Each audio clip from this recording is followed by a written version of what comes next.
Hey you guys, I'm going to read out loud part 2 of this week's review book assignment for Earth Science. It's going to be pages 168 through 171 with some questions. Our last reading picked up at the bottom of 168, so that's going to be where I pick up.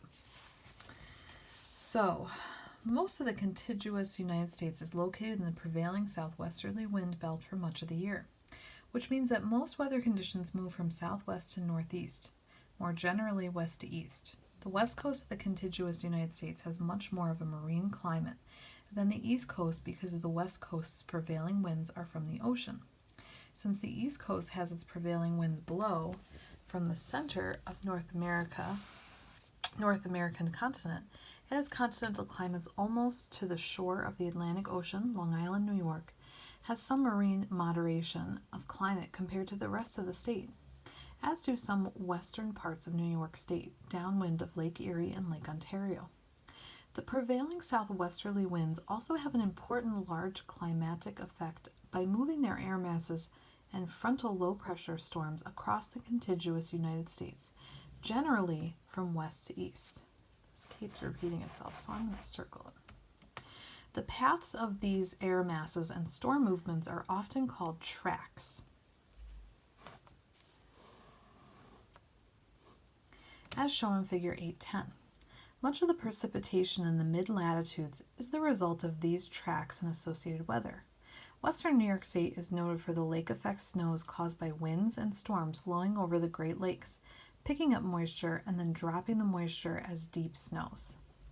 Monsoons are the weather changes caused by the seasonal shifts in the direction of prevailing winds. Though monsoons are usually associated with the wet summers and dry winters of Southeast Asia, especially India, other areas experience a monsoon effect. Portions of southern Europe, northern Australia, and even southeastern United States experience shifting prevailing winds and changing seasonal precipitation, associated with the north and south seasonal movements of the vertical rays of the sun. Besides the prevailing southwesterly wind belt, other wind belts also cause similar climatic effects in their associated latitudinal zones. The effects of the prevailing winds and their shiftings compared to the simple latitudinal climatic pattern of figure 8.9 result in the more realistic climate zones illustrated in figure 8.11. Surface ocean currents. Coastal climates are often modified by surface ocean currents.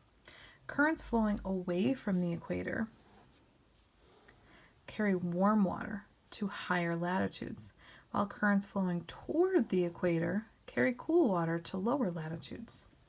A cool ocean current will cause a coastal area to have cooler temperatures and less precipitation.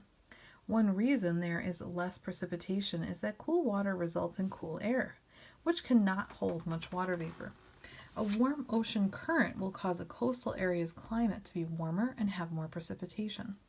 The greater amounts of precipitation are due to the fact that the warmer air can hold more water vapor, and the warmer air, because it is less dense, will tend to rise and then cool, so that condensation can produce the clouds that bring precipitation. One of the best examples of an ocean current's climatic effects is illustrated in the warm, humid climates of Iceland, England, and Ireland, which result from the effects of the Gulf Stream and North Atlantic warm surface ocean currents. The locations of the warm and cool ocean currents are shown on the surface ocean current map in Earth Science reference tables. Elevation. The elevation of an area above sea level modifies the latitudinal climatic pattern because if air rises, it expands and cools. Thus, the higher the altitude at any given latitude, the cooler the climate. Another reason higher elevations are cooler is the lower amounts of greenhouse gases, carbon dioxide, water, and methane, at higher latitudes, and this means less absorption of long-wave radiation from the sun and Earth's surface. Elevation also affects precipitation.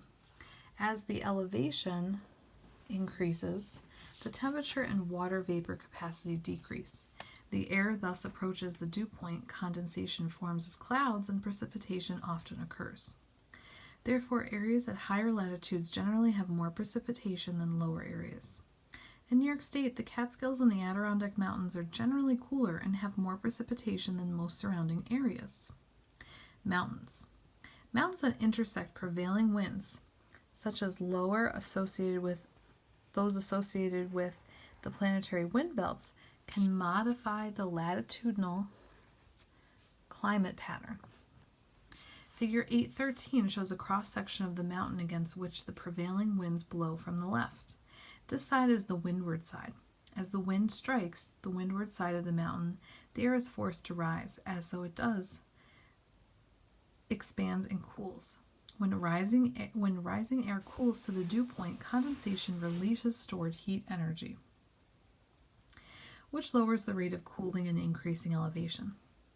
At elevations above the place the dew point is reached, condensation results in clouds and then precipitation on the windward side. On the opposite side of the mountain, the leeward side, the air begins to descend. As the air descends, it compressed and warmed. The warming of the air raises the temperature above the dew point, and condensation and precipitation stop.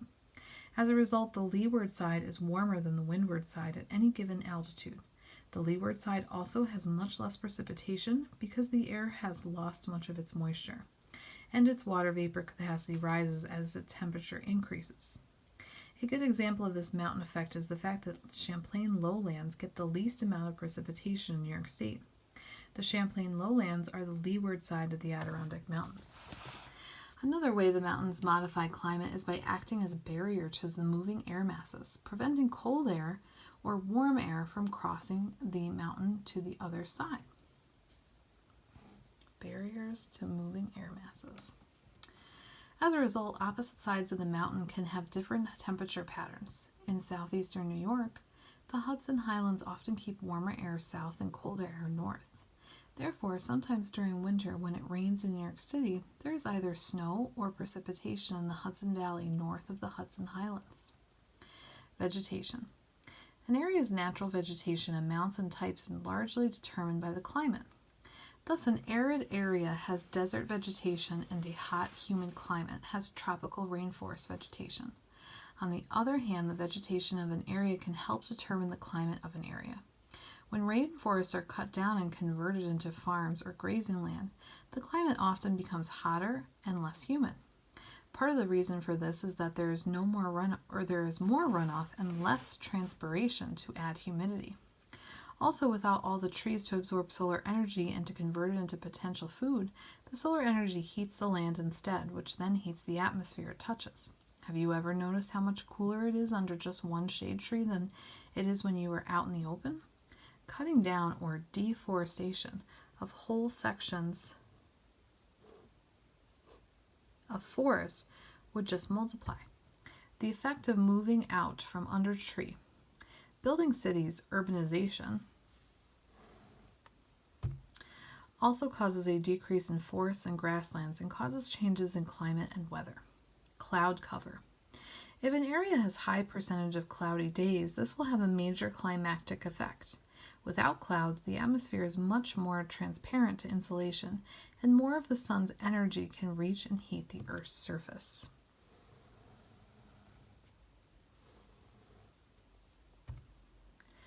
The high angle of incidence and thus high intensity of the sun's rays near the equator would make you think that areas at or near the equator would be the hottest on Earth. But this is not true. Thunderstorm clouds often cover the area around the equator, and these clouds absorb a large percentage of insolation or reflect it back into spaces. On the other hand, the desert regions that exist around or at 30 degrees of latitude seldom have clouds. These dry latitudes with much cloud cover are often hotter than regions closer to the equator. See the dry and wet latitude belts on the planetary wind and moisture belts. Climatic change. A study of figure 8.14 will indicate that Earth has gone through many times of overall increasing or decreasing temperatures. During the times of cooling, glaciers have advanced from the polar regions into the mid-latitudes and maybe even into regions that are now considered warm or tropical.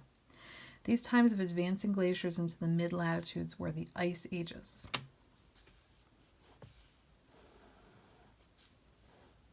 Global warming, El Niño, the greenhouse effect, the ozone hole problem, the effects of volcanic ash, and other aspects of a climatic change cause changes in Earth's climates over time. Now for your questions.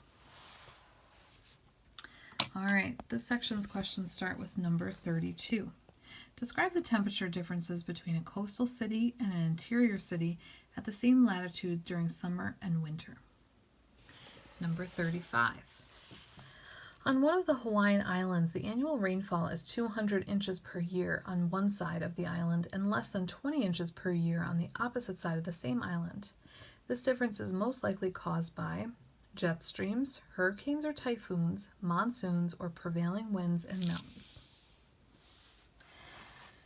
Number 43. Compared to an inland location of the same elevation and latitude, a coastal location is likely to have 1. Warmer summers and cooler winters. 2. Warmer summers and warmer winters. 3. Cooler summers and cooler winters. Or 4. Cooler summers and warmer winters. Number 44. A low-pressure storm center located over New York State will most likely move toward the 1. Southeast, 2. Southwest, 3. East, or 4. Northwest. Number 45. As a parcel of air rises, its temperature will 1. Decrease due to expansion, 2. Decrease due to compression, 3. Increase due to expansion, or 4. Increase due to compression. Number 46. Which statement best explains why a cloud is forming in the following diagram? 1. Water vapor is condensing. 2. Moisture is evaporating. 3. Cold air rises and compresses, or 4. Warm air sinks and expands. Number 49.